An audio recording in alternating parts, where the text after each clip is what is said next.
child orgy. We're just gonna start with child orgies. Yeah. Everybody paid money to go see a child orgy. I've seen enough work by Todd Solondz to have that part of any part of me that wants to see anything like that, which I don't. What? You know Todd Solondz, right? Welcome to Dollhouse. Oh Happiness, God, Todd Palindromes. Solondz, yeah. Todd Solondz. Whatever. Solondz? Who knows? All right. Well, different subject. Yeah. Definitely. I think if they were gonna find a director for another installment of It.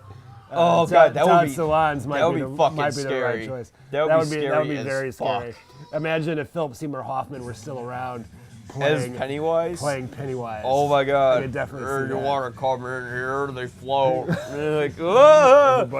Everybody floats. I go, no, float too! What's his line in Boogie Nights? Fucking idiot. Yeah. Fucking idiot. I'm thinking of that. I'm a fucking idiot. I'm a fucking idiot. Oh God. Yep. So that was but come on. Every time anybody brings up It, we all just think about teenage gangbang. You know. Yeah. Well, honestly, when I olds. first read the book, I think I was like 6th or 7th grade because that was about 1989, 1990, and that miniseries had come out with Tim Curry, and I remember watching it, but I don't remember really anything about it. I've not watched it since. Yeah.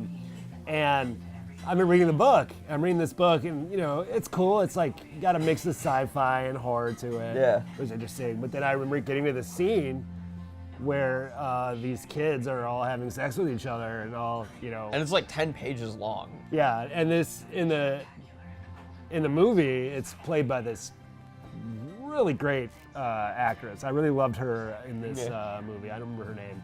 The one who plays Bev? Yeah. Yeah. She was really great, and I was just like, oh my God, in the book, there's like some serious stuff happening with this group of adolescents, which, I think Stephen King has a running theme of like, peril with children. I remember watching Pet Everything's Sematary. in Maine. Everyone hates their parents. Yeah. You've seen Pet Sematary, right? Yeah. I watched Pet Sematary just a few years ago. Yeah. And I probably saw it when I was like also 14 or 15 and just was more nervous about watching an R-rated movie than actually watching a movie. House. But I remember at the beginning of that movie, they moved to the farm, they moved to the house. Yeah. And you see that these trucks are barreling down the highway at like 80 miles per hour. And you see that they have this son. I was like, oh God, Stephen King, this kid is definitely going to get hit by a car by the end of this movie. Yeah. But I don't get it. Stephen King, all right, so my thoughts on it. First off, why is everyone, you know what? I get everyone's like nostalgic for like the old TV series. I mean, this is just piggybacking off of our David Lynch note, which was Twin Peaks was great because it wasn't banking off of nostalgia. Right. Wow.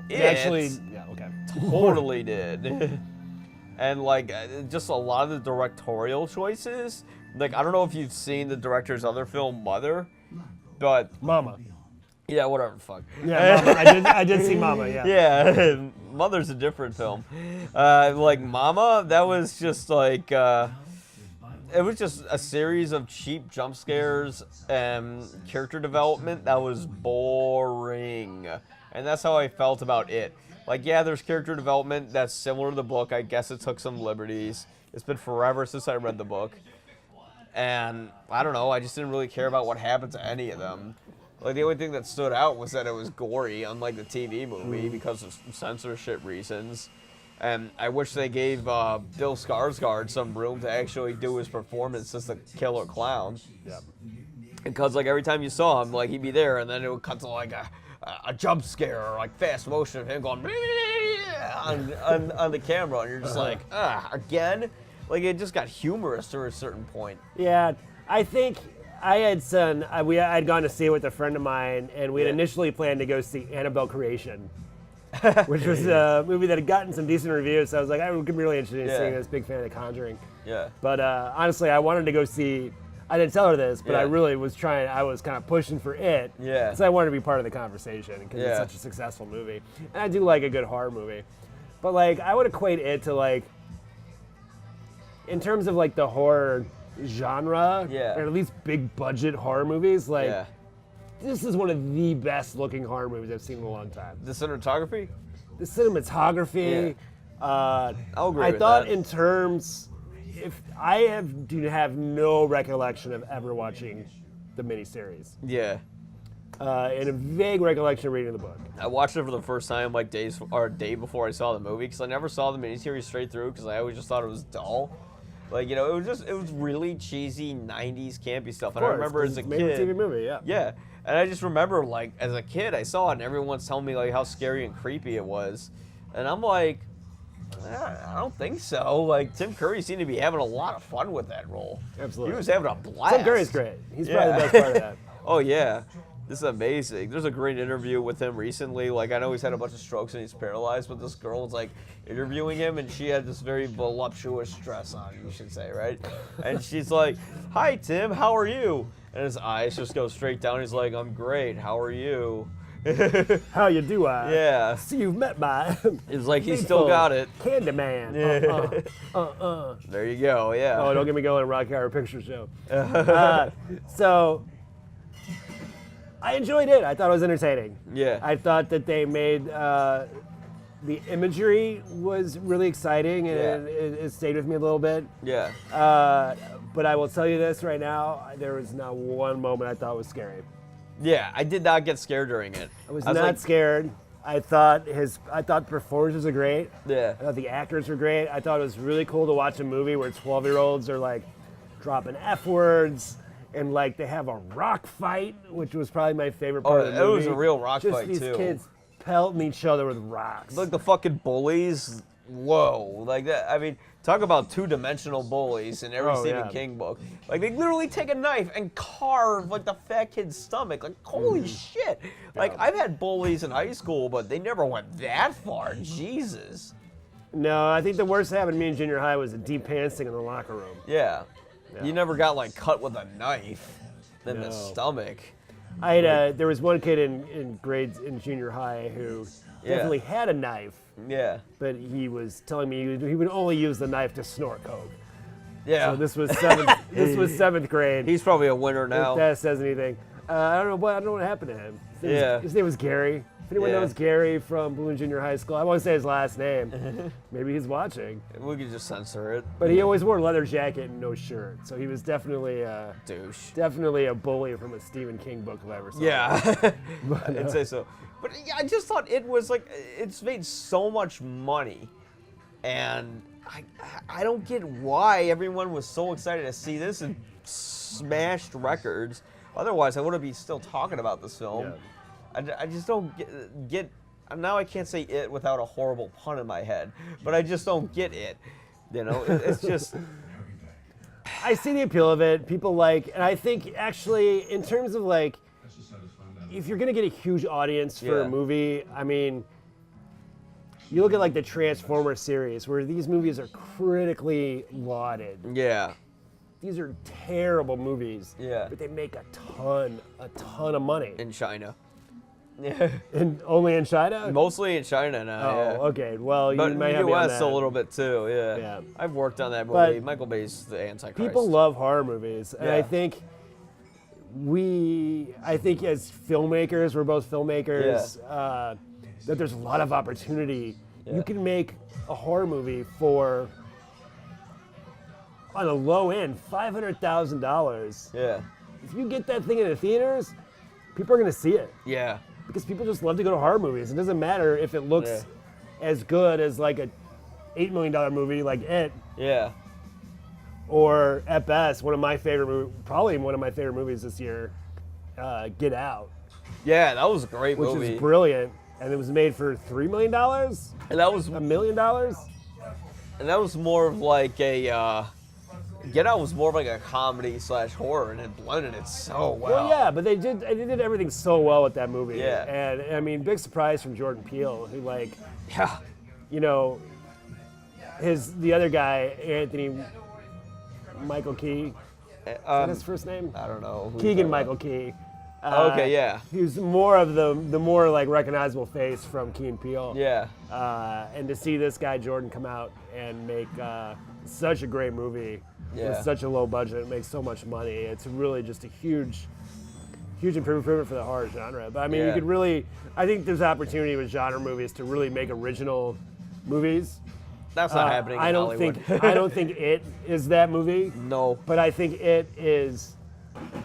Well, I thought it was a medium movie. I'll forget about it next year. Exactly. Like I saw it. It was okay. It was entertaining. I think it was like one of those movies that's like, this is like good for Hollywood. But that was the quintessential example of forgettable nostalgia film. Yeah, it was the Jurassic World of horror films. The things that I liked the most about that, I thought two things that I liked a lot was the bathroom scene where the blood sprays out of the sink. That was way too exaggerated. That was awesome. It's like I knew they were gonna get. I liked that it was stupid with exaggerated. No, I knew they were gonna be stupid with it. It's like it could be a little bit of blood in the sink. It's like I bet they're gonna do the whole bathroom and, just wow, everything has to be exaggerated. I did like the fact though that you actually see the kids like get killed and stuff like that, because I'm like I wonder how far they're gonna take it. Because if you're gonna go for it, then go for it. Yeah, absolutely. And they did that. Like you see like Pennywise like bite the kid's arm off in the beginning, Georgie's arm off. Too. Yeah. And then he's like waving at the other kid with the arm, later. And he's waving at Billy with the arm. Was that it? Yeah. Well, that kid was so corny. Like the little actor was so corny. Yeah. Like I didn't care that he got his arm bitten off. Like I think if that kid was like a little bit of a better actor, I would have cared. I would have actually been like emotionally affected. So you're like Jake Lloyding oh my God, that kid looks like he looks like my nephew or something. Like I don't want him to die, but like in that movie, I was like, he was just a generic cute kid. He was just a generic cute kid. I'm like, okay, I like balloons and popcorn too. You know what? But his fucking arm off. Go. In that situation, I blame the parents. Yeah. Where are the parents? Why are the parents letting this kid go out in the rain? It controls their brain. Remember the old lady saw him from like the window, and then she turned around and he was talking down the sewer, and she's just like, okay. Yeah. Like they cover that when they're the adults, which what a funny ending when it said Chapter 2. Like we didn't know that they were gonna do a sequel when they were the adults, It would be great if for the sequel if they got all the actors who were in the miniseries. Yeah. to play the adult versions of the kids. Well, John Ritter's dead, so. Oh no. Yeah. Well, maybe we can get what's her name? We don't want a Ghostbusters. His daughter. Ghostbusters cameo. John Ritter's daughter is gonna play John Ritter. Are they gonna put like a?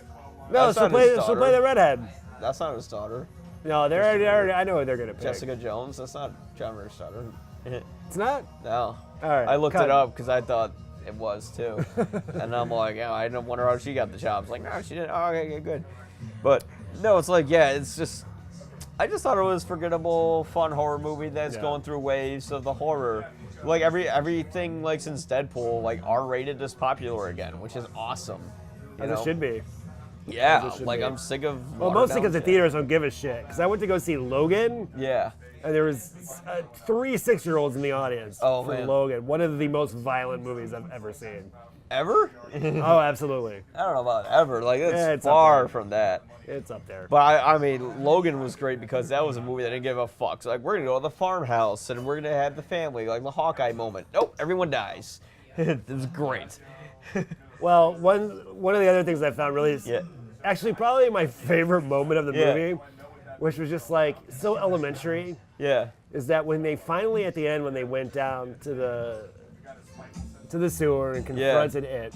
They just beat the shit out of him in it. No. Is that they were literally floating. Yes, the tunnel of the floating bodies. They're floating, and that was a really great image. That was a great visual, and I will say that they did a great job with the visuals and making it look scary. I just wish they didn't like resort to such cheap horror movie cliches where like at one point in the film they literally go into a haunted house. It's like through one door. Like literally there's a scene where like one door says scary, not scary at all. Yeah, that's very funny. scary. Yeah, I remember it's that. Like, that was great. It's like, come on, man, just let Bill Skarsgård do his thing. Yeah. He's doing fine. So my diagnosis of this movie is recommend it. Go see it. It's fun. It's entertaining. Yeah. It's really well done. Bring some friends. If you're deciding between this and like some other bullshit, choose this bullshit. Over Mother? No, actually, we haven't seen Mother. Mother, we have not seen yet. I gotta see it. We can go see it right now. Actually, we got Landmark Century Cinema right down the street. Yeah. Oh, But yeah. I don't want to get sick. Don't try to hold my hand in the movie theater, buddy. I might, well, you get a cold if you did. Yeah, I'll get a cold. It'll be worth it. You'll catch a cold. Don't touch his hand. That's So we what got the gays do. We got 3 more minutes. What Yeah. was your favorite scene in? My favorite scene in it. Maybe what was the goriest scene? I can't remember any particular scenes in it. I was happy with the beginning when he literally bites the kid's arm off. You see, there's the great. thing. Yeah, it that's doesn't up there. stand out. It's up Like there. there's no scenes that I can really remember very well. It's like the floating kids. That was that me. was cool. That was cool. The blood scene in the bathroom. The biggest issue I had with it Yeah. was if her dad couldn't see the blood, Yeah.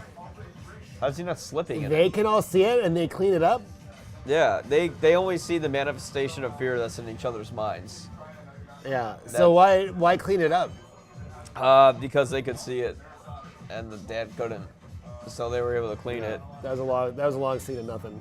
Yeah, it was. There was a lot of long scenes of nothing. Here's every Stephen King book. I'm an abusive parent. I'm a sad kid. This takes place in Maine. I'm a 2-dimensional bully. I think that was a tough scene there with the redheaded girl. What's her name? Bev. Everyone guessing Bev. Bev's Beeve in the And book. her dad, because I know that in the book and the previous incarnations that Yeah. a lot of the worst things happen. They did kind of reference So, to the child orgy throughout the movie. I definitely did not need to see that Yeah. happen. I think you can reference those kind of scenes, especially in a mainstream movie, but I think that's a really tough call there for that. Well, why was everyone calling Bev a whore in the film? Did it have something to do with a scene they can't show in an R-rated film?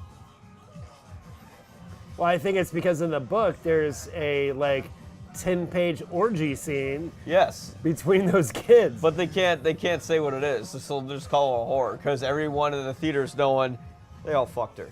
You know, it's Yeah. disgusting. I'm never gonna be able to teach it at school again if people see this video. Yeah. But I remember reading the book when I was 12 years old. Yeah. I was very conservative household, so I Yeah. picked up it because it was trendy. yeah, So I started reading it, and I got to that scene in the book, and I was like, this is not appropriate for me to read. And I set the book down and put it in my desk where it stayed for the entirety of 5th grade. the whole 6th time grade. watching the movie, I'm just thinking of horrible puns. Like, I bet you love Ben. All right, never mind. But yeah, so I'd say my verdict on it is it's okay. It's a fun movie to take your friends to and have a good scream. It's worth saying. I'm saying Yeah, I don't think it's worth record-breaking numbers, but yeah, it was all right. I thought it was mostly stupid. I thought the characters were unrelatable and dumb, and it wasn't anything other than mainstream hogwash. But that was about it. So yeah, I agree. I wish we had differing opinions on this so we could have a real argument. Yeah. I'll be the Siskel to your Ebert, or what's vice versa. What's a movie that I hate that everybody loves? Ferris Bueller's Day Off. You like that movie? Yeah, I love Ferris Bueller's Fuck Day Off. Ferris Bueller's Day Off. Fucking rich little cocksucker. Okay. Oh, I gotcha. gotta go off my parents' money and If then we could just tear apart. If if that was we about a could black go- guy, he'd be locked up. If you want to talk about white privilege in Hollywood Yeah. movies, all successful John Hollywood Hughes films movies, are white privilege. yes, John Hughes makes movies about rich white people. Yes. Home Alone being the worst of those movies. I love That was my Home favorite Alone, but one. oh my god, they are so freaking wealthy. Oh my god, yeah, the fucking family goes France together and everything. John Hughes lived a very sheltered life. I've never been to France. I've been to Russia. Yeah, I can't afford to go to How was that? it was interesting. So everyone, go see it if you want to. Spasiba. But it's okay. It pun. Okay, well, thanks a lot, John, for coming on. This has been the... Johnny Lang, everybody. Yeah. Vimeo.com, Lost Child Films. Yes, go see his David Lynch-inspired film. Yes, don't pick up the phone. Vimeo.com, Lost Child Films. Thank you, Mike. Great chat. Yeah, now you're sick. I won't get sick. I don't get sick. Maybe I have some other virus that is keeping me. It's not. Oh, it's totally. Thanks a lot, guys. Thank you.